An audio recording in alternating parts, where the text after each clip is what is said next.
हाल ही में मैंने एक किताब पढ़ी और सच कहूं तो उसने मुझे एक ऐसी यात्रा पर भेज दिया जिसकी मैंने कभी उम्मीद नहीं की थी। ये पश्चिमी दर्शन के 3000 साल के इतिहास का एक रोमांचक और रहस्यमयी सफर था। और मजे की बात यह है कि यह सफर जवाबों से नहीं बल्कि सवालों से शुरू हुआ। ये पूरी कहानी शुरू होती है एक अजीब सी चिट्ठी से, जिसमें एक बहुत ही गहरा सवाल छुपा था। एक ऐसा सवाल जो किसी की भी दुनिया को हिलाकर रख दे। जरा सोच कर देखिए, आपको एक दिन एक गुमनाम खत मिलता है जिसमें बस 3 शब्द लिखे हैं, तुम कौन हो। ये सवाल कहानी की नायिका को और पढ़ते पढ़ते मुझे भी अंदर तक झकझोर देता है। कितना आसान सा लगता है ये सवाल, पर असल में कितना गहरा है ना? और बात यहीं खत्म नहीं होती। अगले ही दिन एक और चिट्ठी आ जाती है जिसमें एक और भी बड़ा सवाल था। ये दुनिया, ये संसार आखिर आया कहां से? बस यहीं से उलझन और जिज्ञासा दोनों बढ़ने लगते हैं और दर्शन की असली खोज की शुरुआत हो जाती है। तो ये जो सवाल थे ना, ये असल में रोजमर्रा की जिंदगी से निकालकर विचारों की एक अलग ही दुनिया में ले जाने का एक टिकट थे। एक ऐसी यात्रा जो हमें इंसानी सोच के इतिहास की गहराइयों में उतार देती है।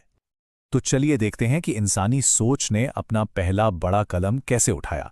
ये वो दौर था जब हम कहानियों और मिथकों से निकलकर तर्क और वजह की तरफ बढ़ रहे थे।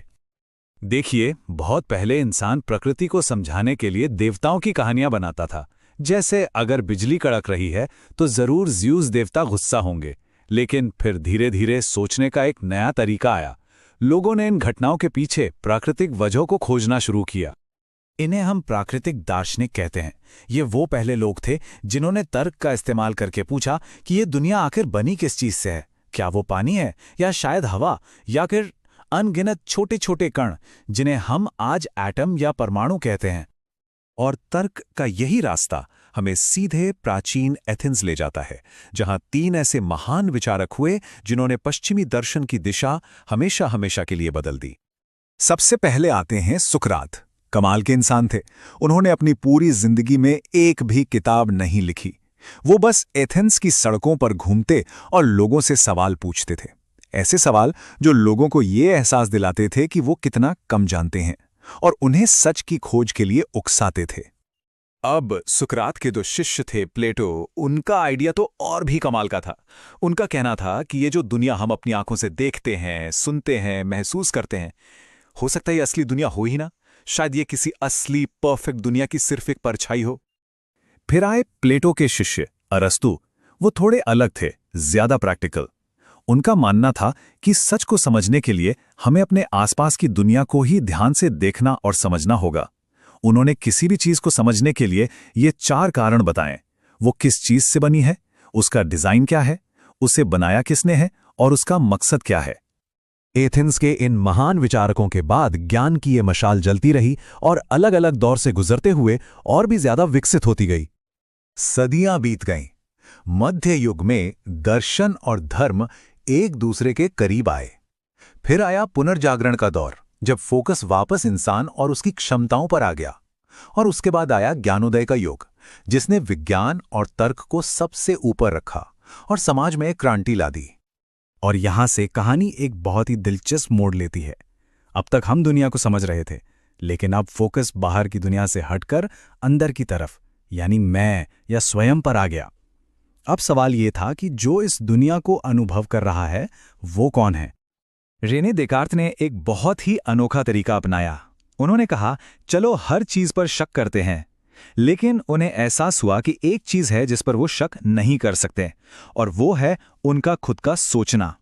अगर वो सोच रहे हैं तो इसका मतलब उनका अस्तित्व तो है। इसी बात पे फिर बहस भी हुई। अनुभववादियों का मानना था कि नहीं, दिमाग तो जन्म के समय एक कोरी स्लेट की तरह होता है, जिसे टैबुला रासा कहते हैं। जो कुछ भी हम सीखते हैं वो अपने अनुभवों से ही सीखते हैं।